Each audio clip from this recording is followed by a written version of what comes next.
अवतरित होकर भाग्य विधाता भाग्य हमारे जगा रहा।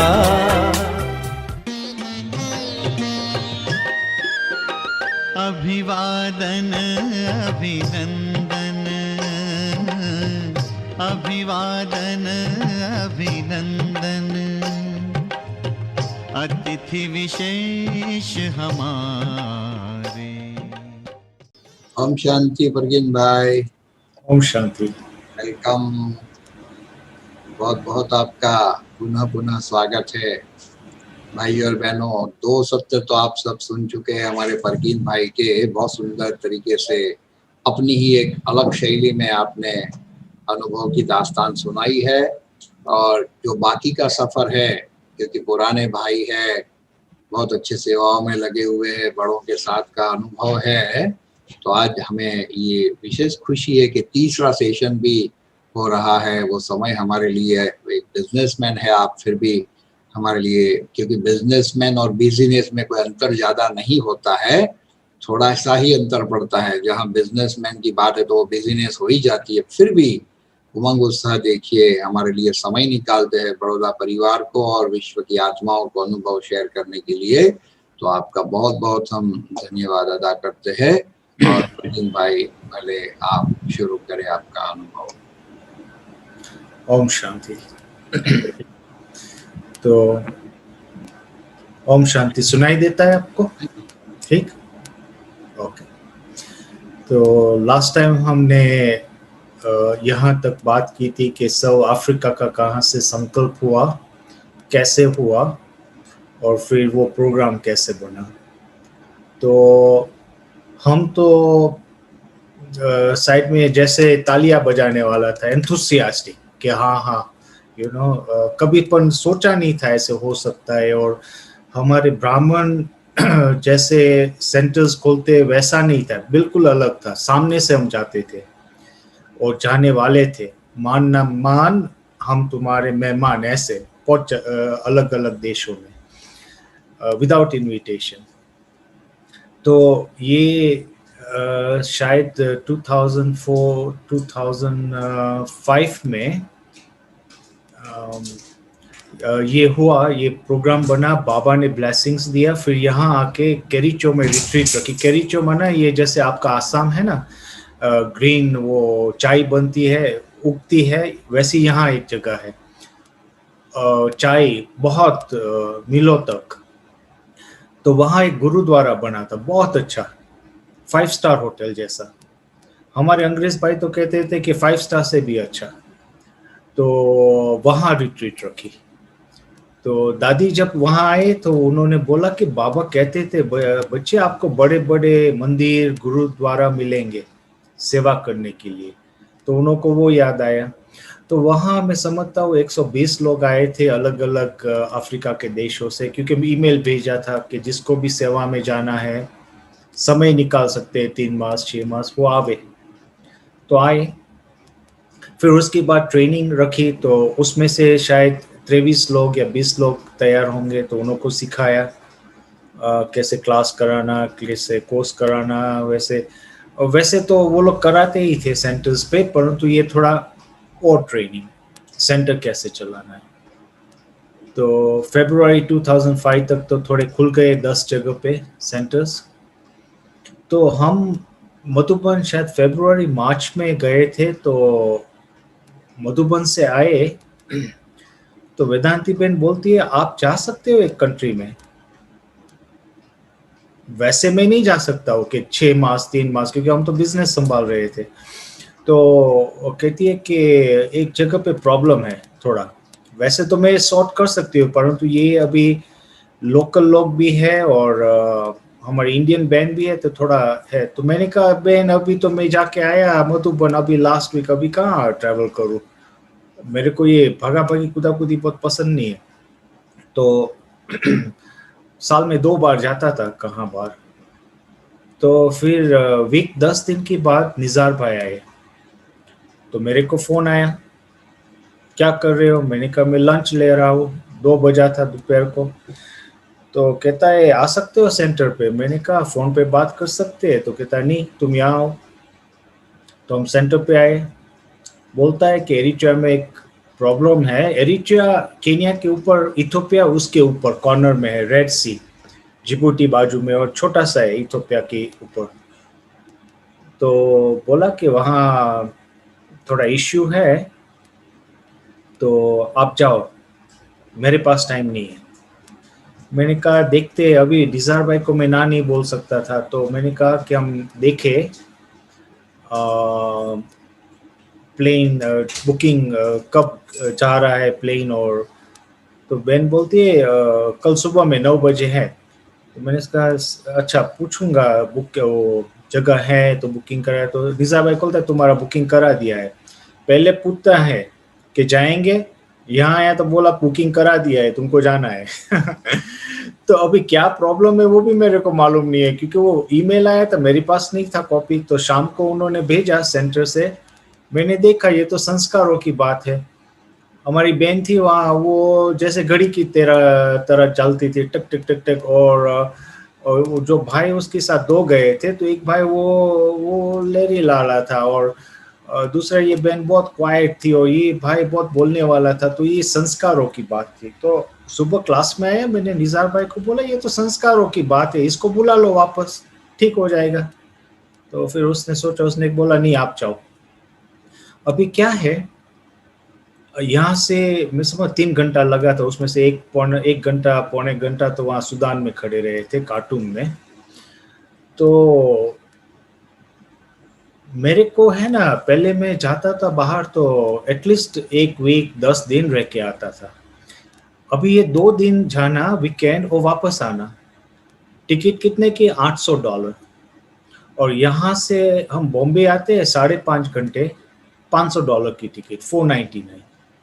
परंतु ये मैंने कुछ बोला नहीं, क्योंकि उसके पहले ये हमने बोला नहीं कि हमारी वेदांती बहन संदेशी है, तो पहले से मेरे को एक संदेश आया था कि ऐसे नहीं कि आप कहाँ जाओ तो 1 वीक के लिए जाओ, 10 दिन के लिए, बस 2 दिन जाके आ गए। तो मेरे को वो बाबा का मैसेज याद आया कि बाबा ने पहले से इशारा दिया था कि 2 दिन जाके आ जाओ।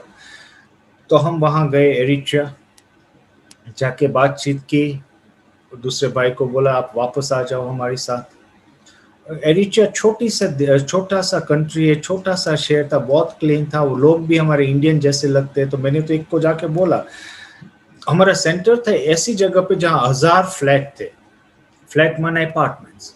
तो 1000 के बीच में स्कूल थी, शॉपिंग सेंटर था, बहुत अच्छी जगह थी। हमारे इंडियंस सब वहाँ रहते थे। तो इंडियंस वहाँ है ना, सब प्रोफेसर्स थे, यूनिवर्सिटी में पढ़ाई के लिए आ रहे, तो वहाँ भी क्लास कराया। तो वो लोग कहते नहीं आप तो जुआन हो, हमारी तो अभी उम्र हो गई। मैंने कहा आप जुआन होंगे तो हमारे तो बच्चे बड़े, अभी तो उन्हों की शादी कर। मैंने कहा आप छोटे होते तो बोलते कि नहीं अर्जुन तो हम छोटे, अर्जुन तो जीना है। अभी आप कहते हो नहीं अभी हम तो बुजुर्ग हो गए, तो ये तो बहाना है। परंतु वहाँ के लोकल लोग मैंने देखे इंडियन जैसे, तो मैंने पूछा आप लोग इंडियन हो? तो बोलते नहीं, शायद 4 फादर्स होंगे, देखने में इंडियन जैसे थे पर थे एरिट्रियन। अभी परंतु वहाँ बहुत टाइट था। मैंने 1-2 लोगों से बात की तो वो लोग जैसे ऐसे हो गए।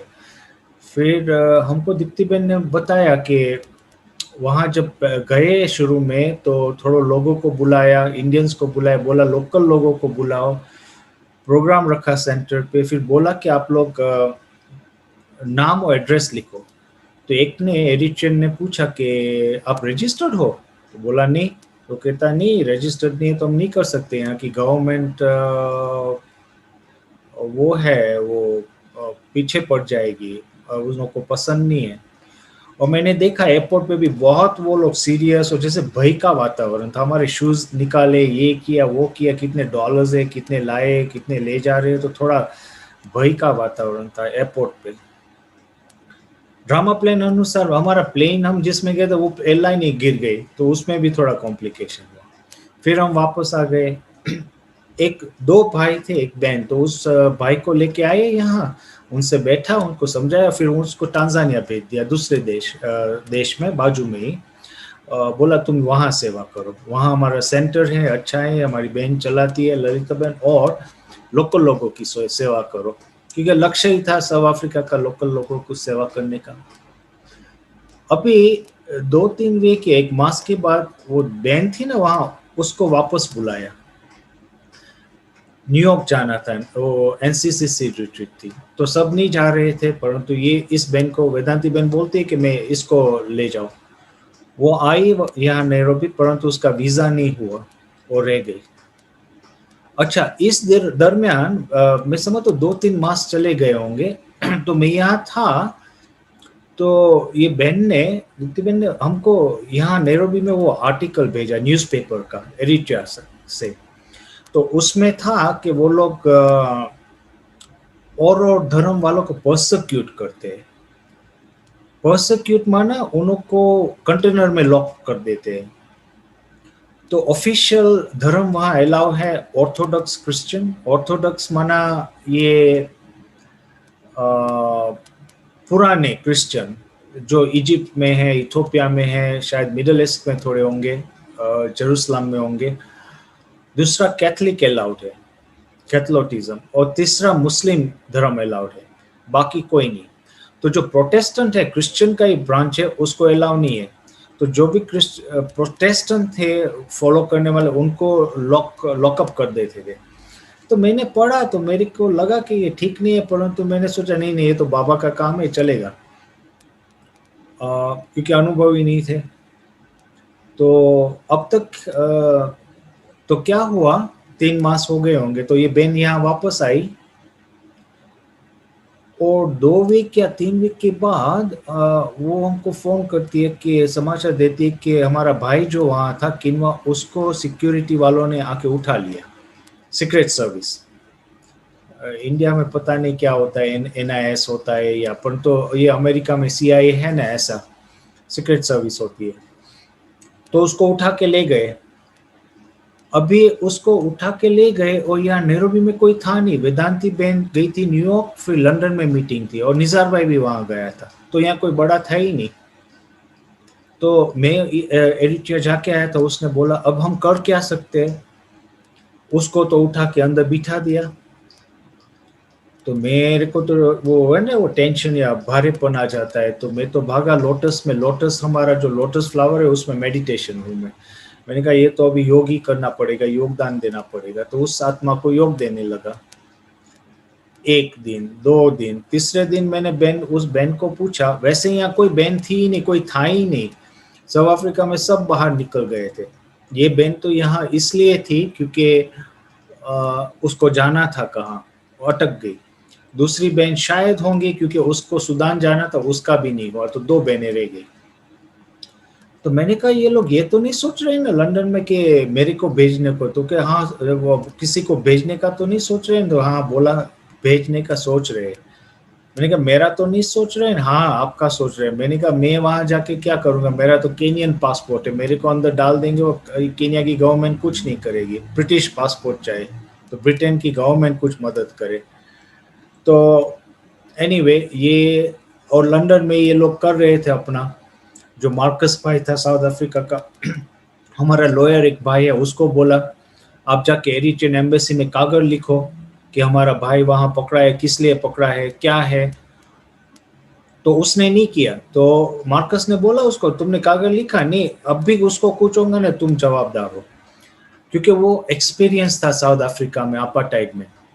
वो कहता था कि अपार्टाइड में ये हम लोग जानते थे कि कोई सीक्रेट सर्विस या पुलिस पकड़ने आवे तो जितना बने उतना आवाज करो, तो आस पास वाले देखे, मालूम पड़े, तो गवर्नमेंट वालों को मालूम हो कि इसको लोगों को मालूम है। तो अभी ये हुआ, तो 4-5 दिन, 3-4 दिन, 5 दिन हम तो योग करते थे, टेंशन बहुत हो गया था। तो चौथे दिन, 5वें दिन पता नहीं, मैं योग करा तो सडनली मैं रिलैक्स हो गया, इतना वो जैसे नहीं टेंशन चला गया और खुश।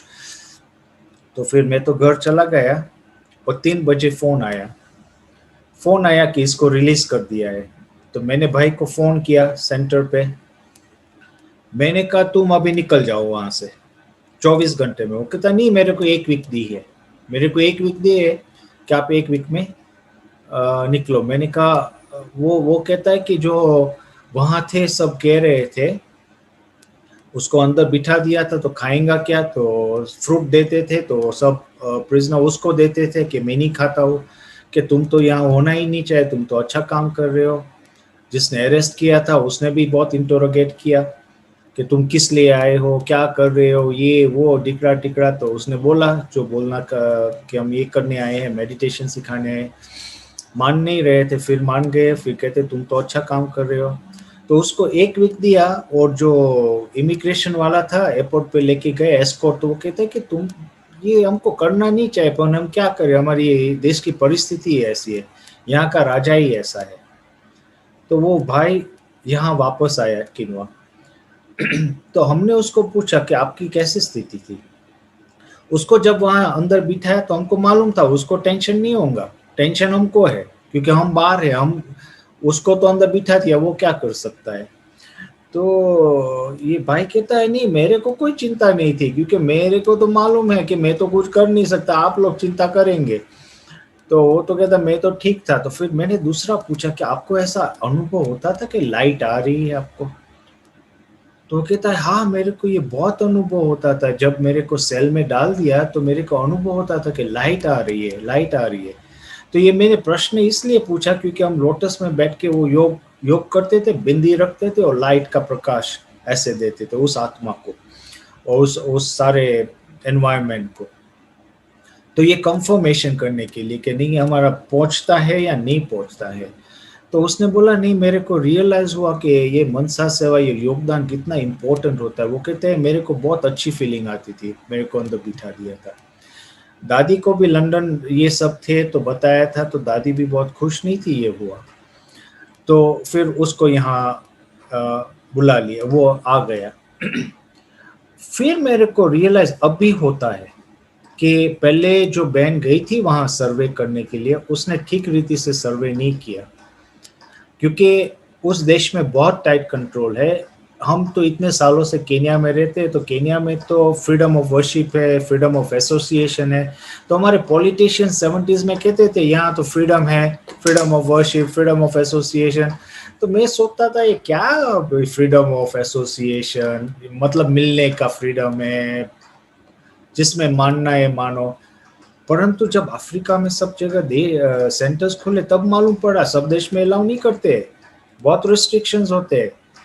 धर्म का अलाउ नहीं करता है, संस्था को नहीं अलाउ करते, ये नहीं करते, वो नहीं करते। तो ये हमारे लिए पहला अनुभव था।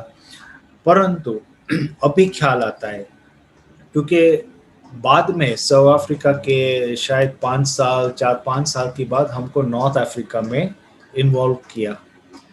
तो नॉर्थ अफ्रीका की कंट्रीज 10 कंट्रीज हैं, ये मोरक्को, अल्जीरिया, लीबिया, इजिप्ट, तो वो सब अरबिक कंट्रीज है और मुस्लिम कंट्रीज। तो वैसे हमारे सेंटर्स थे वेस्ट अफ्रीका में। जैसे हम कॉनेक्री गए थे, तो कॉनेक्री में गए तो वहाँ का भाई ने लाइब्रेरी सेंटर के नीचे खोली, तो उसके ओपनिंग में इमाम को बुलाया, मॉस्क का इमाम को, तो वो आया। फिर पूरे वेस्ट अफ्रीका के सुप्रीम लीडर है मुस्लिम का एसोसिएशन का, उसको बुलाया, तो वो भी आया, कुरान की गिफ्ट दी। तो वहाँ के मुसलमान इतने वो नहीं है, वो कट्टर आते हैं, हमको रजिस्टर भी करने देते हैं, फ्रेंडली होते हैं। परंतु नॉर्थ अफ्रीका ये तो अरब है, तो ये लोग तो बहुत वो है। तो जब निज़ार भाई और ये एक 2-3 लोग मोरक्को गए थे सर्वे करने के लिए, निज़ार भाई गए, एक बहन थी निकी बहन जो जॉर्डन में सेवा करती, एक भाई था कनाडा का, तो इतने लोग गए थे। तो ये लोग उनको फॉलो करते थे, वो एयरपोर्ट में भी, वो होटल में भी आगे पासपोर्ट की कॉपीज ले गए, फिर वो जहाँ जाते थे पीछे पीछे जाते थे। तो निज़ार भाई ने सोचा अभी हमको हमारा पीछा करे, मेरा नाम तो निज़ार जुमा है, मुस्लिम है, मेरे को क्या करेंगे। वो दूसरे 2 थे वो कैनेडियन थे, तो उसको भी कुछ नहीं करेंगे। अभी हमारी एरिटिया की बहन बाद में बोलती है कि हाँ हम लोग है ना एयरपोर्ट से आए ना, तो एक गाड़ी आई थी पीछा करते, दूर खड़ी रही थी। अभी ये बहन वाइट साड़ी पहन के वहां गई, ये दोनों भाई उमंग उत्साह में व्हाइट कुर्ता पायजामा पहन के या व्हाइट कपड़े पहन के, तो नजर में तो आएंगे कि ये लोग है कौन। तो अभी नॉर्थ अफ्रीका की जब सेवा हुई तो हमने देखा ये लोग अरबिक है, मुस्लिम है, तो हमने निज़ार भाई को बोला कि ये तो हमको कुवैत परिवार से, मिडल ईस्ट परिवार से सहयोग लेना पड़ेगा या सेवा करनी है। तो वो बहुत अपटाइट था, उसका आइडिया था कि मेडिकल कुछ सिखावे और उसके पीछे हमारा ज्ञान देवे। तो ये थोड़ा फास्ट फॉरवर्ड हो गया। अभी हमको थोड़ा अनुभव था कि दुबई में जो सेंटर था तो फ्लैट में था, फिर स्टूडेंट्स बढ़ गए तो थोड़ा बड़ा मकान रखा तो आना जाना, बाजू में कोई शेख रहता था, मतलब अरब में थोड़ा बड़ा, उसने देखा ये आना जाना बहुत होता है तो इन्वेस्टिगेट कराया, मालूम पड़ा ये सब इकट्ठे होते हैं, ये सब करते हैं। सेंटर बंद करवा दिया, उस बहन को डिपोर्ट कर दिया, 2 भाई जिसके नाम में वो घर था किराए पे उसको भी डिपोर्ट कर दिया। तो एक भाई तो अभी ज्ञान सरोवर में है, दयाल भाई रिसेप्शन में बैठता है, वो वहाँ था, उसके नाम का था घर। तो ये हमें थोड़ा मालूम था। तो अभी हमको ख्याल आया कि इन देशों में तो बहुत ख्याल करना पड़ता है, ऐसे ही नहीं जा सकते। जैसे हमारी बहनें हैं कुवैत में है और अरब देशों में, वो लोग साड़ी नहीं पहनते, वाइट कपड़े चलते हैं क्योंकि वो लोग अरब लोग भी वाइट पहनते हैं, परंतु साड़ी नहीं चलेंगी। कुर्ता पायजामा पहनेंगे, ड्रेस पहनेंगे, वो सूट पहनेंगे, परंतु साड़ी नहीं, क्योंकि इनों की नज़र में आ जाते हैं। तो ये सब संभाल के चलना पड़ता है। जैसे अभी चाइना में हमारे सेंटर है, तो चाइना में भी बहुत संभाल के चलना पड़ता है। वो वहाँ की बहन थी, सपना बहन बोल रही थी, मैंने पूछा आप कैसे कपड़े पहनते हो, तो वेस्टर्न कपड़े पहनते हो। तो वेस्टर्न, नॉट ओनली वेस्टर्न पर तो काले कपड़े, वाइट भी नहीं पहन सकते, वो भी नज़र में आ जाते हैं, चाइनीज सब काले पहनते हैं। तो ये बहुत संभाल के, और सेंटर भी नहीं रख सकते, माना बाबा का पिक्चर और सेंटर जैसा नहीं, सेंटर है परंतु घर जैसा ही रखते हैं, जॉब भी करते हैं जैसे उनको मालूम ना पड़े, नहीं तो प्रॉब्लम हो जाता है। जैसे चाइना में इतना टाइट है कि आप एक शहर छोड़ के दूसरे शहर में जाओ तो पुलिस को इन्फॉर्म करना पड़ता है कि मैं यहाँ जा रहा हूँ। दूसरे शहर में पहुंचो तो पुलिस को इन्फॉर्म करना पड़ता है मैं यहाँ आया हूँ 2 दिन के लिए और यहाँ जाने वाला हूँ, नहीं तो वैसे पकड़ेंगे तो प्रॉब्लम हो जाएगा। अपने ही शहर में आप रह रहे हो, जॉब कर रहे हो, बिजनेस, किसी को आपको बुलाना है घर पे डिनर के लिए या लंच के लिए, तो भी पुलिस को इन्फॉर्म करना पड़ता है कि 2 लोग या 4 लोग हमारे घर पे आएंगे, 5 लोग। तो बहुत टाइट कंट्रोल है। तो इन देशों में बहुत ख्याल करके संभाल के चलना पड़ता है। तो ये हमारा साउथ अफ्रीका का पहला अनुभव, ये एरिट्रिया कंट्री का। फिर निज़ार भाई वहाँ से आए लंदन से, तो कहते कि आपको, मैंने कहा है परकीन भाई को, गार्डियन फॉर रुवांडा बुरुंडी। तो मैंने पूछा गार्डियन क्या होता है, तो कहता वो आप जो कर रहे हो, अभी एरिट्रिया में प्रॉब्लम थे, आप गए थे सॉल्व करने, फिर वो रुवांडा में प्रॉब्लम था, आपको फ़ोन आया था।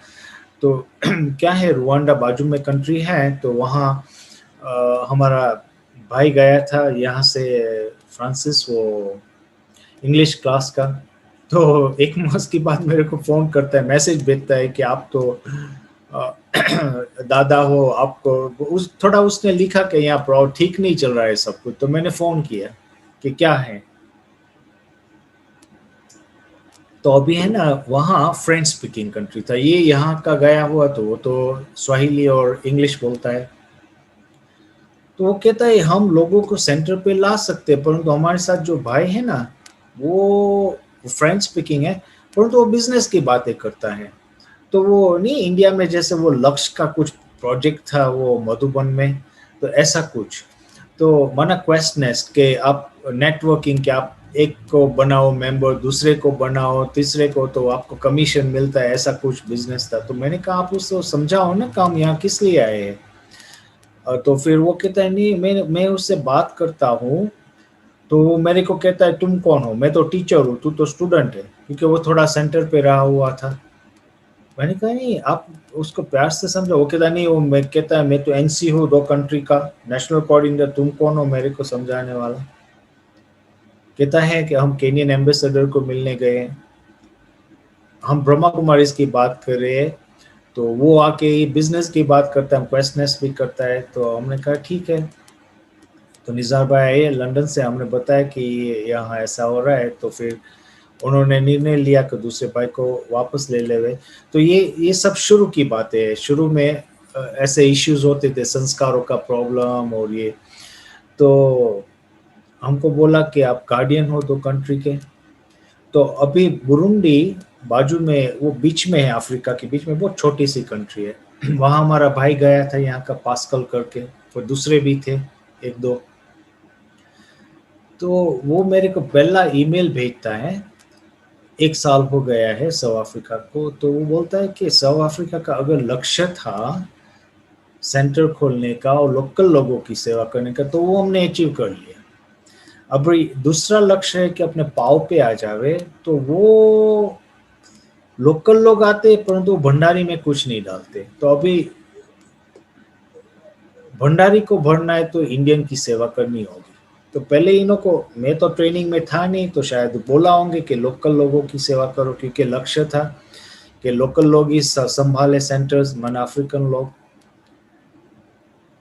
तो फिर मैंने निज़ा भाई से बात की कि देखो, ये हमारे अनुभव में 30 साल में मैंने नहीं देखा है कोई यहाँ लोकल लोग आया हो और बोला कि हमारे शहर में आओ, सेंटर खोलो, हम खर्चा देंगे। बड़े बड़े लोग आते हैं परंतु कोई ऐसे तो नहीं निकला है। तो 1 साल हो गया था, ये सब 10-15 या 20 सेंटर खुल गए थे देशों में। तो बहन भी खड़ी बैठी थी, तो वो कहती हाँ वो तो नहीं। तो मैंने कहा इंडियन की सेवा करनी पड़ेगी। बोला ठीक है। तो मैंने तो इस भाई को फिर उसका दूसरा ईमेल आया, मैंने कहा ठीक है करो इंडियन की सेवा। फिर दूसरा ईमेल आया कि हम इंडियन के पास जाते हैं ना शॉप में, तो अपने आप को बिजी कर देते हैं, हमारे साथ बात नहीं करते। फिर लिखता है एक जगह तो इतना हंसी की बात हुई, उसके साथ एक माता जी थी मॉरिशस की जो फ्रेंच बोलती थी, ये फ्रेंच स्पीकिंग था, ये तो इंग्लिश था स्पीकिंग। तो वो कहती एक माता जी एक दुकान में गए, तो माता जी इंडियन, हम उससे बात करें तो वो ऐसे देखकर बात करती है, सामने भी नहीं देखती है, हाँ ना सामने भी नहीं देखते। इतना हंसता है कि ये लोग हमारे सामने भी नहीं देखते। तो हमने लिखा उसको, देखो परिचय, बाप का परिचय देना ये हमारी फर्ज है, वो स्वीकार करे ना करे वो तो अभी उसका भाग्य। और अगर इस प्रोसेस में कोई ब्राह्मण बने तो उसका भाग्य और हमारी खुशी। तो आप कोशिश करो, वो माइंड में नहीं रखो। तो फिर उन्होंने इंडियंस को पूछा कि आप लोग ऐसा क्यों करते हो। चेयरमैन को मिलने गए, इंडियन जहाँ होते हैं वहाँ कमिटी होती है, थोड़ा मंदिर तो होता ही है, सब मिलते। तो बोला कि जो भी इंडिया से आते हैं ना, तो हम यहाँ तो ये साधु संत तो पैसा इकट्ठा करने आते, इसलिए सब अवॉइड कर रहे हैं। कहा ठीक है। फिर हमने कहा आप अपना काम करो, बाबा की याद में जो देना है सभी को। तो रक्षाबंधन आ रही थी, तो रक्षाबंधन पे क्या हुआ, उन्होंने प्रोग्राम रखा, 50 इंडियन को इनवाइट किया होगा। फिर उसको याद आया कि जितने भी शॉप्स हैं ना, उसमें एक ही दुकान थी जहां पर हम गए थे शुरू में, तो इंडियन ने स्माइल किया था। तो याद आया, तो उसको फोन किया कि आप आना ये रक्षाबंधन। तो वो आया, अपनी बीबी, अपना भाई, वो बीबी, 4 लोग आए 50 में से। और दूसरा एक आया था, 5 लोग, एक भगत भी था वहाँ। तो बहुत भक्ति भाव आ रहा, बहनों को देखता है ओह भक्ति भाव बिल्कुल।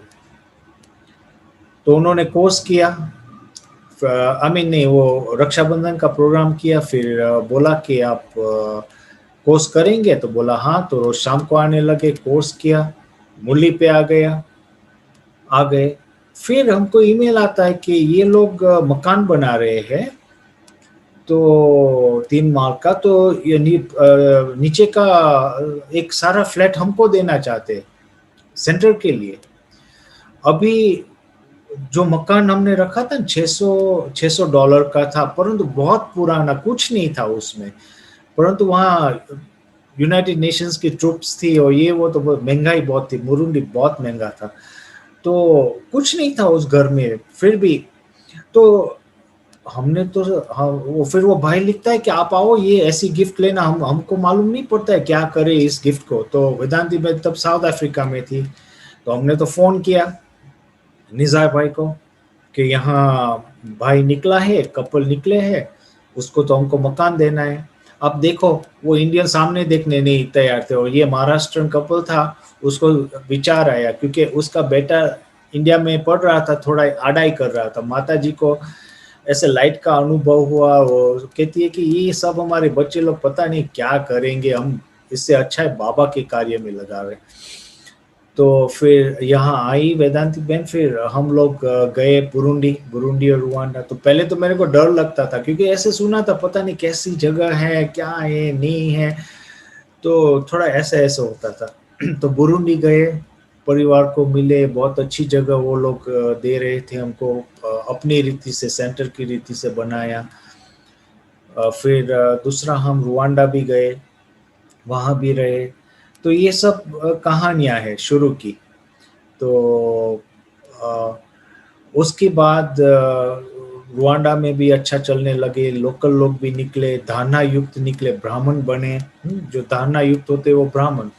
अभी विदेश में आप किसी को पूछेंगे ना, यूरोप में क्या अमेरिका, कहाँ भी कितने हैं ब्राह्मण या स्टूडेंट्स, तो कहेंगे हमारे पास 20 स्टूडेंट है, 10 ब्राह्मण है, या 15 स्टूडेंट है, 5 ब्राह्मण है। माना ब्राह्मण को अलग गनते हैं, स्टूडेंट को अलग गनते हैं, क्योंकि स्टूडेंट माना वो आते हैं सेंटर पर, धारणा नहीं होती है। जो पक्के धारणा वाले होते हैं उसको ब्राह्मण बोलते हैं, ऐसे नहीं जो भी आया वो ब्राह्मण है। तो उसके बाद हमको और 2 कंट्रीज दी, वो कॉन्गो रिपब्लिक। तो हम जा रहे थे कॉन्गो, तो हमने प्रोग्राम बनाया जाने का वहाँ कॉन्गो। तो वो बहन बोलती है कि फकीन भाई आप डर नहीं जाना यहाँ आओ। तो मैंने कहा डरने का? वो कहता नहीं, आप एयरपोर्ट पे आएंगे ना, हम किसी को भेजेंगे आपको निकालने के लिए, उसको कुछ कहते हैं, मैं भूल गया वो क्या कहते हैं, प्रोटोकॉल होता है।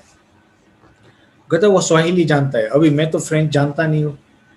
तो हम तो कॉन्गो गए, बीच में, जंगल के बीच में, और कॉन्गो का थोड़ा समाचार आया था। वो हमारी एक अफ्रीकन बहन गई थी वहाँ, वापस आई, क्लास को बोलती है यहाँ कि कोंगोलीज इतने गरीब है कि उन्होंने वीक में 1 बार खाते। मैंने कहा ऐसा कैसा?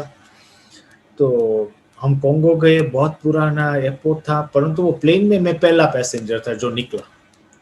तो चल के गया तो सब ऐसे खड़े, इमिग्रेशन और ये जैसे नहीं वो प्राणी जैसे कोई वो क्या कहते हैं, हंट करने वाला है, हंटिंग को क्या बोलते हैं, शिकार करने वाला है, कि ये आया, शिकार आया, तो ऐसे।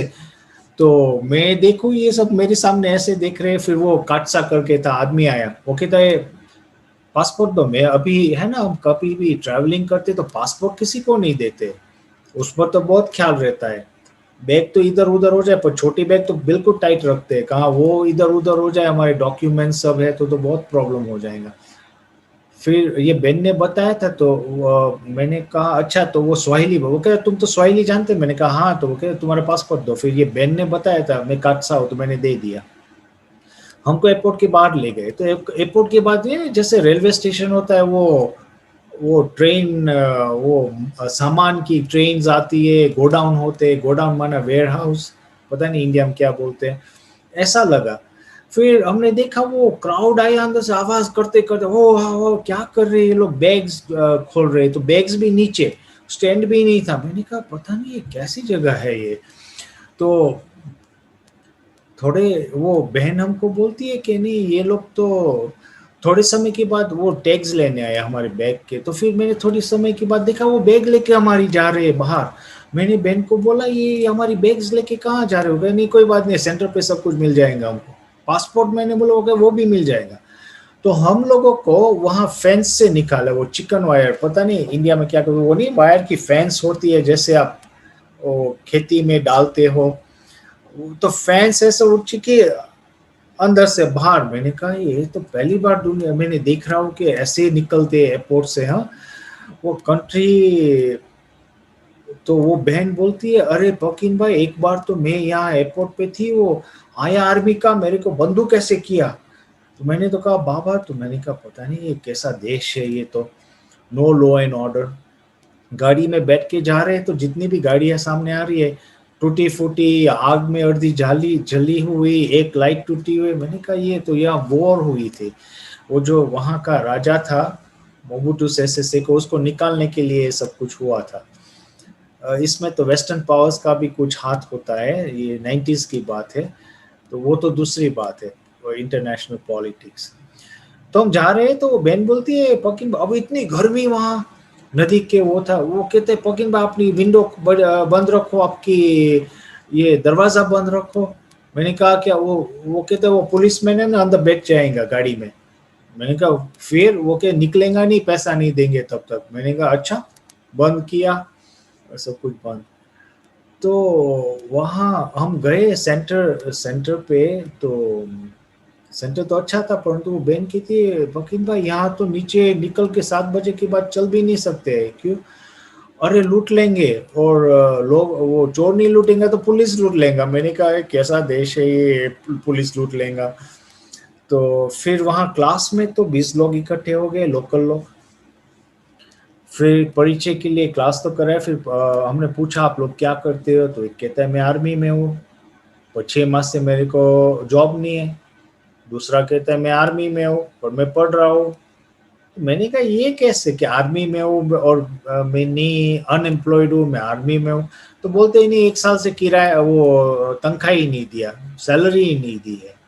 मतलब ऑफिशियली है, काम कर रहे परंतु नहीं है।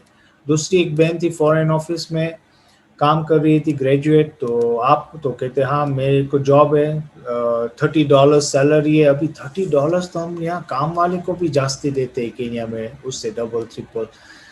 मैं सोचा पता नहीं ये कंट्री कैसी है। और कॉन्गो है बहुत साहूकार, सोना बहुत है, हीरे पता नहीं है पर सोना है, यूरेनियम है, ये बहुत है।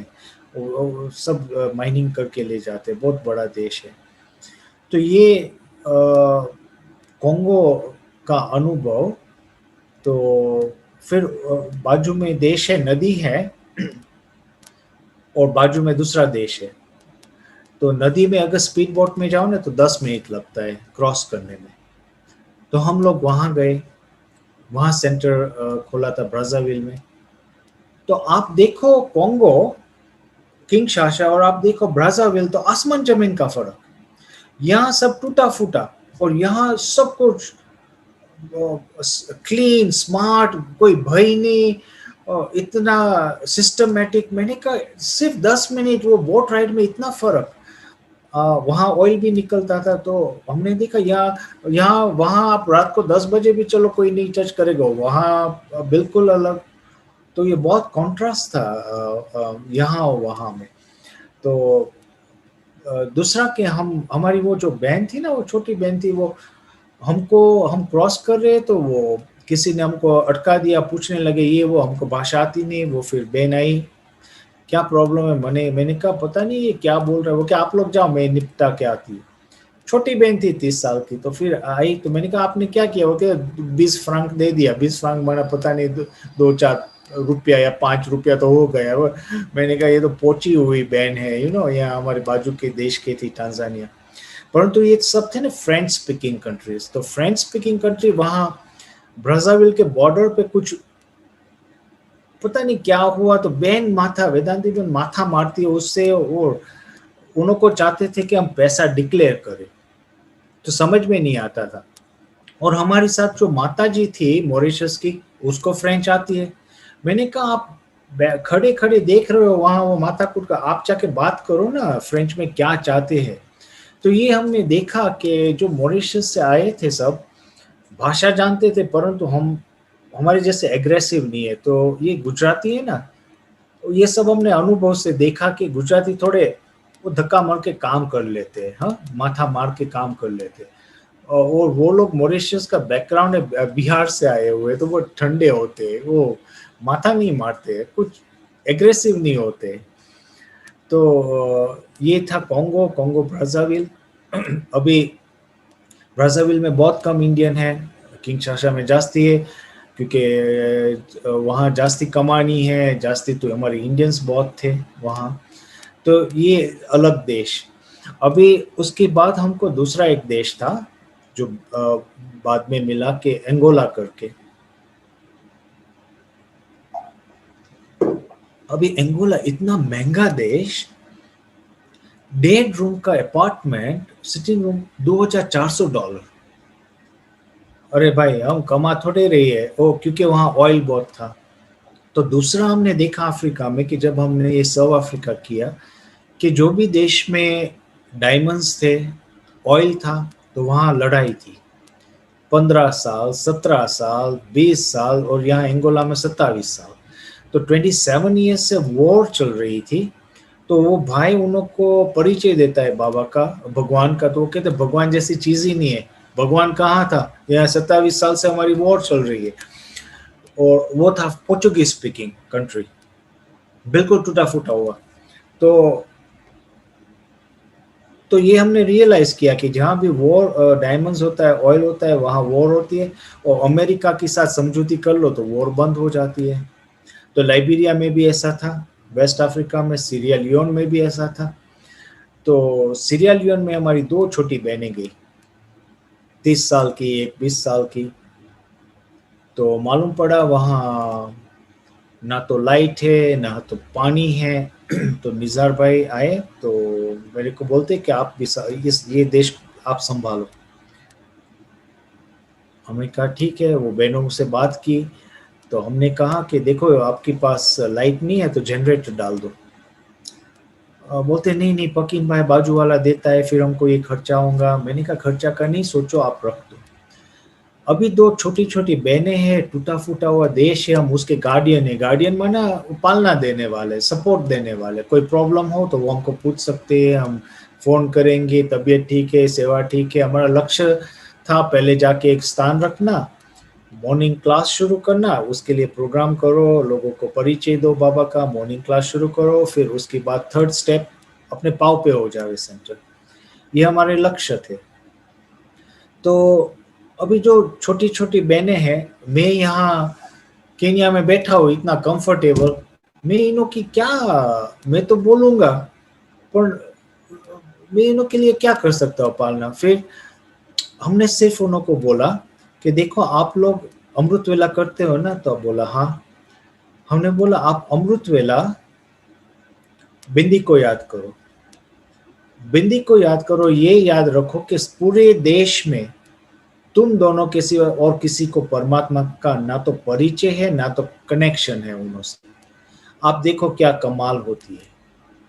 तो ये हमने बोला किस लिए, क्योंकि 1994 में जब बाबा साउथ अफ्रीका ग्रुप को मिल रहे थे तो बाबा ने बोला कि जब से बाप का कार्य शुरू हुआ तो देश में स्वतंत्रता आई। मैं सोचूं बाप का काम हो, देश में स्वतंत्रता। तो साउथ अफ्रीका बहुत साहूकार देश, वहाँ डायमंड्स गोल्ड बहुत, और अंग्रेज वहाँ 400 साल से रह रहे, 3 मिलियन उनका राज्य था, अपेटाइट था। वो लोग अलग, वो लोकल लोगों का अलग फैसिलिटी, गोरे लोगों का अलग।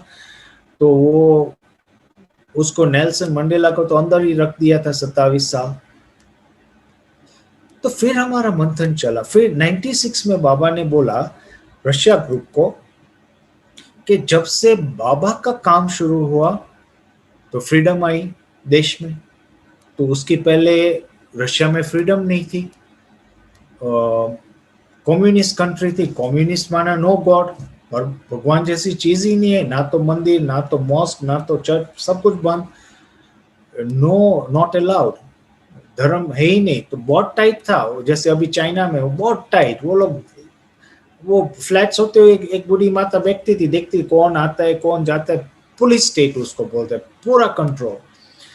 तो मेरा मंथन चला कि ये बाबा आया साउथ अफ्रीका में, उसका काम शुरू, तो देश को स्वतंत्रता मिली, रशिया में फ्रीडम आई।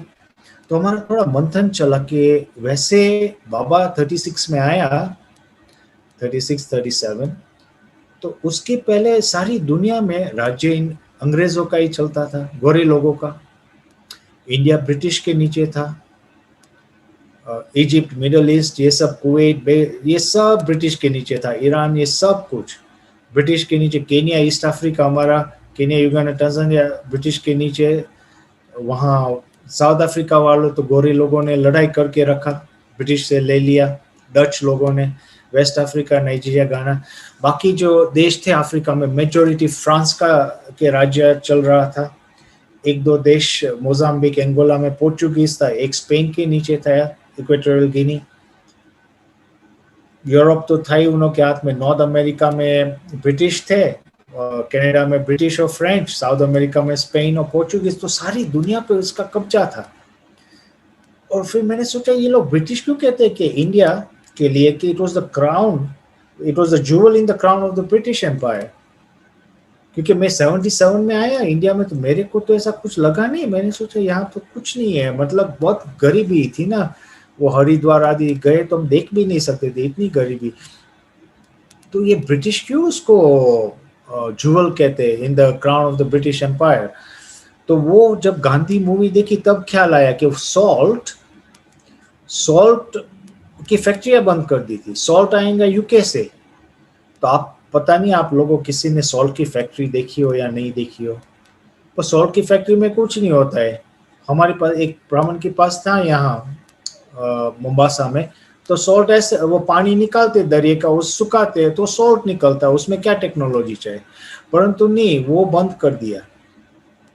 इंडिया में नहीं, यूके से आएगा। अभी यूके वाले को सारी इंडिया की मार्केट मिली तो वो कितना पैसा कमाएगा। वो पैसा कमाएंगे, अपने काम वालों को भी 3 गुना 10 गुना देंगे, खुद भी बड़ा मेल बढ़ाएगा। बहुत पैसा आएगा तो दूसरी फैक्ट्री डालेंगे, इन्वेस्ट करेंगे, ये करेगा वो करेगा। और ये भारत में जिसकी फैक्ट्री है उसका तो बंद कर दिया, तो वो क्या खाएगा, उसके काम वाले क्या खाएंगे।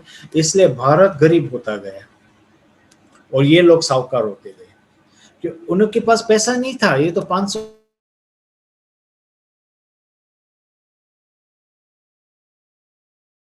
इंडिया ढूंढ रहे थे। ये हिस्ट्री में आता है कि वास्को डा गामा साउथ अफ्रीका गया, मोम्बासा और इंडिया आया। कोलंबस निकला था इंडिया का रूट ढूंढने और अमेरिका में भटक गया, वो अमेरिका पहुंच गया।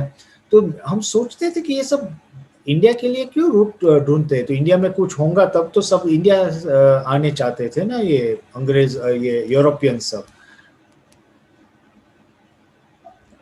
तो 1756 में या 50 में जब अंग्रेज आए तो भारत की economy GDP was 25% of world GDP. सारा दुनिया का व्यापार 25% तो इंडिया से होता था। जब अंग्रेज निकले तो 2% था बिजनेस, तो लुट गए। तो ये तो अलग बात है। तो ये भारत को भी, और वो भी ये निमित्त बना गांधी के नॉन वायलेंस, सत्याग्रह, फाइट नहीं करेंगे, क्योंकि फाइट करने से कभी नहीं जीत पाते इन्हों से। तो हमने रियलाइज किया भारत पहला देश स्वतंत्रता मिली, उसके बाद सब देशों को स्वतंत्रता मिली। मिडल ईस्ट में मिला, अफ्रीका में सबको मिला। बाबा आया उसके बाद। तो पहले तो ये जो लोहे की चेन थी वो बाबा से टूटी, हाँ, तो वो फ्रीडम आया। दूसरा फ्रीडम देखो, women didn't have any rights. पहले कहाँ पढ़ाते थे वीमेन को, घर का ही काम करना है, यूनिवर्सिटी में नहीं पढ़ना है, स्कूल में। अरे ये देश तो छोड़ो, भारत, यूरोप में स्विट्जरलैंड 1973 तक तो वोटिंग राइट्स नहीं थी वीमेन को। अमेरिका सब, वो तो वर्ल्ड वॉर 2 की बाद सब राइट्स आए। तो ये बाबा आया उसके बाद सब परिवर्तन हुआ है। अभी आप समझो ब्रिटिश का राज्य चलता हो भारत में, बाबा का कार्य वो देखेंगे, ये ब्रह्मा कुमारी संस्था बहुत बड़ी हो गई, बहुत इन्फ्लुएंस, तो बंद कर दे रहे। वो लोग कंट्रोल करते हैं ना सब कुछ। तो फिर मंथन चला कि जब बाबा आया उसके बाद ये सब उन्नति हुई है। तो हमारा जो प्रभाव है बाबा का, बाबा की याद का, इसका भी प्रभाव पड़ता है देश पे और सारे विश्व पे। तो अभी लास्ट वीक मोहिनी बहन का संदेश आया न्यूयॉर्क से कि बाबा ने बोला आप ब्राह्मणों की प्यूरिटी सेवा करती है, आपके बाबा को याद करते वही सेवा, उससे ही सेवा होती है, वाइब्रेशंस। तो ये इन दोनों बहनों को हमने बोला, देखो ये बाबा आप याद,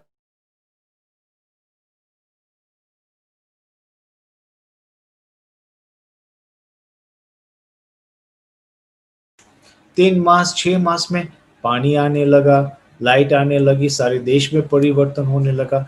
तो ये सब जो टूटी फूटी कंट्रीज थी, वॉर्स बंद हो गई और शांति आ गई और बहुत परिवर्तन आया। और बाबा के बच्चों ने पांव रखा, उसके बाद ये सब कुछ हुआ।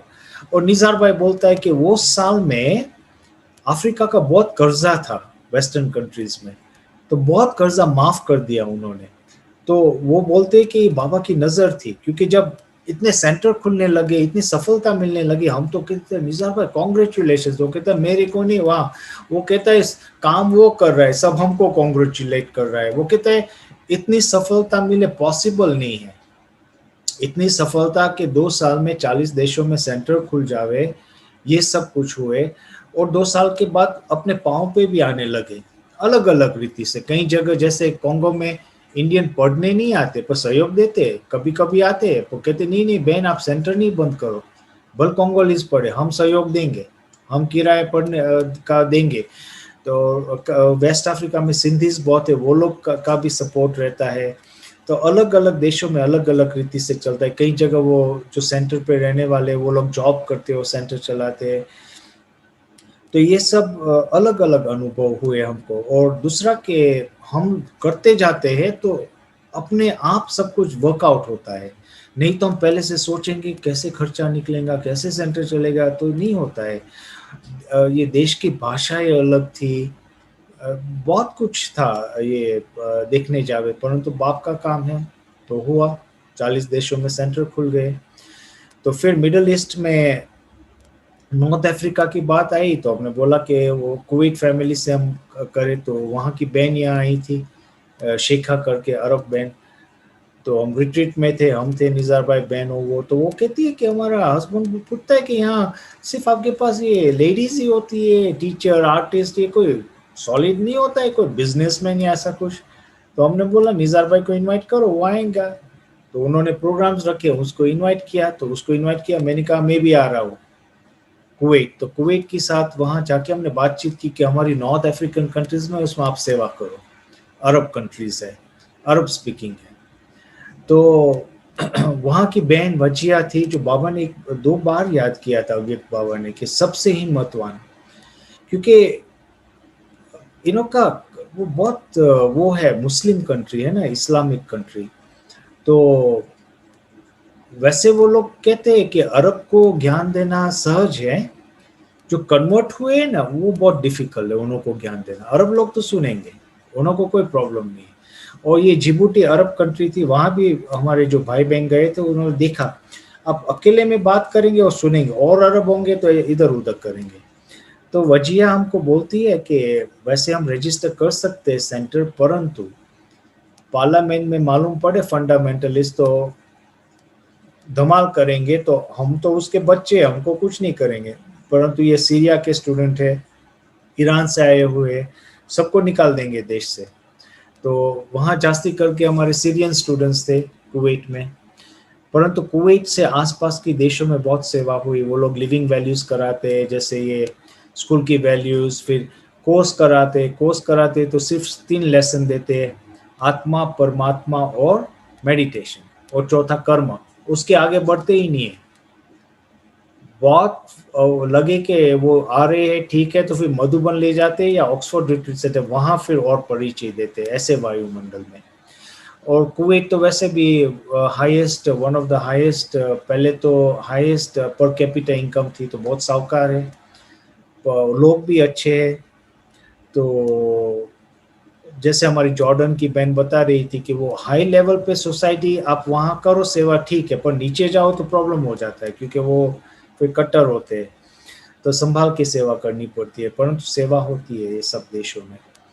तो मिडल ईस्ट में परंतु बहनें साड़ी नहीं पहनती है, कुर्ता पैजामा जैसा ड्रेस पहनते हैं, वाइट भले पहनते हैं, बाहर प्रोग्राम होता है तो सूट पहनते, स्कर्ट पहनते, मर्यादा पूर्वक कपड़े पहनते, परंतु साड़ी नहीं पहनते, क्योंकि वो नज़र में आ जाता है फिर।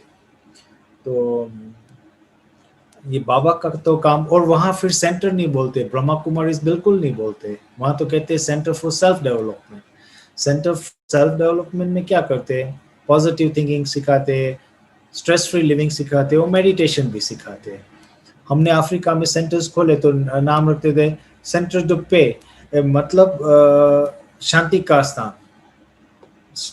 ब्रह्मा कुमारी नाम यूज नहीं करते थे। तो ऐसे करके हम सेवाएं चलती रहती है, करते रहते हैं। और अलग अलग देश में अलग अलग अनुभव, अलग अलग सरकार, अलग अलग भाषाएं, अलग अलग रस्म रिवाज। तो ये थोड़ा साउथ अफ्रीका का आपको अनुभव आज सुनाया। अभी कितने 3 मिनट बाकी है। कहाँ है मिनेश भाई? जी जी, सुन रहा हूँ। अच्छा, सुन रहे हो आप? हाँ, ध्यान से सुन रहा हूँ। अच्छा। तो ये थोड़ा एसेंस में आपको सुना दिया अफ्रीका के अलग अलग देशों का थोड़ा अनुभव। जी जी जी, बराबर। बहुत अच्छा है, आपके पास खजाना खूटने वाला नहीं है। तो जितना सुनते जाओ उतना, कितनी सारी जानकारी मिलती है सबको, कैसे कैसे सेवाएं हुई है और कितनी डिफिकल्ट है। और जो आपने सर्व अफ्रीका की बात की, तो देखो मेरे पास ये शायद आपको दिखाई पड़ेगा, पढ़ने में आता है। साउथ अफ्रीका हाँ, पढ़ रहे हो, पढ़ सकते हैं आप। थोड़ा दिखाई देता है। अच्छा, ये सर्व अफ्रीका का है, वेदांती बेन ने दादी जानकी को दिया था। हाँ। Administration head inaugurated the South Africa Retreat Center Nairobi on 25th September 2011। इसमें लिखा है दो तारीख सहित, जिस सर्व अफ्रीका की आप बात करते हैं कि आपका अफ्रीकन वुड है, उसके ऊपर पूरा बना हुआ है, बहुत सुंदर। तो दादी को दिया था और हमारे पास ये यादगार के रूप में हमने रखा हुआ है। तो आपने सर्व अफ्रीका की बात कही तो मैंने बोला चलो मैं भी दिखाऊं, हमारे पास भी सर्व अफ्रीका की यादगार मौजूद है।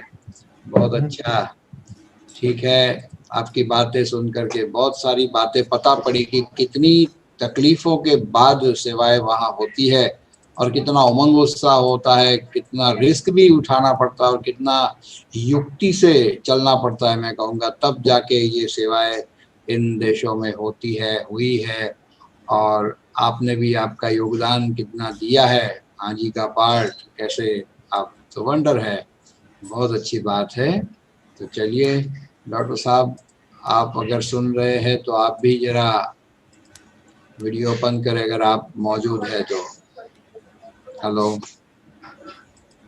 शायद वो नहीं हो पा रहा है। ठीक है, तो चलिए कुछ पल बाबा को याद करके पूरा करें। परकिन भाई, यस, ओके। तीनों मुलाकातें और तीनों सेशंस हमारे बहुत अच्छे रहे। और कनाडा से हमारे नरसी दादा आपको कुछ कहना चाहते हैं। हाँ दादा बोलिए।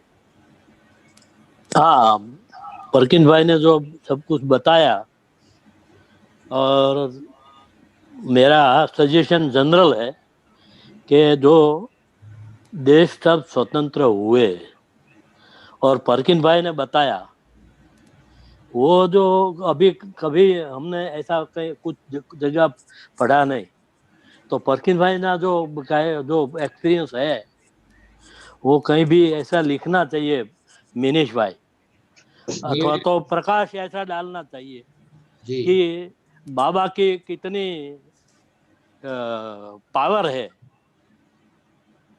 तो मेरा ये सजेशन है। और दूसरा, अभी बाकी है तो सेशन आगे चलाओ, क्योंकि ये तो हमारे खान है। हाँ परकिन भाई, चौथा सेशन करेंगे आप? हमारा सजेशन है, क्योंकि परकिन भाई पास आपके पास जो है वो ऐसा सुनने नहीं मिलेगा किसी के पास। बिल्कुल बिल्कुल। अफ्रीकन वाले सब आए हैं। अगर परकिन भाई तैयार है तो मुझे कोई एतराज नहीं है, मैं डेट दे दूंगा बाद में, लेकिन परकिन भाई तैयार हो। आएंगे, चौक्कस आएंगे।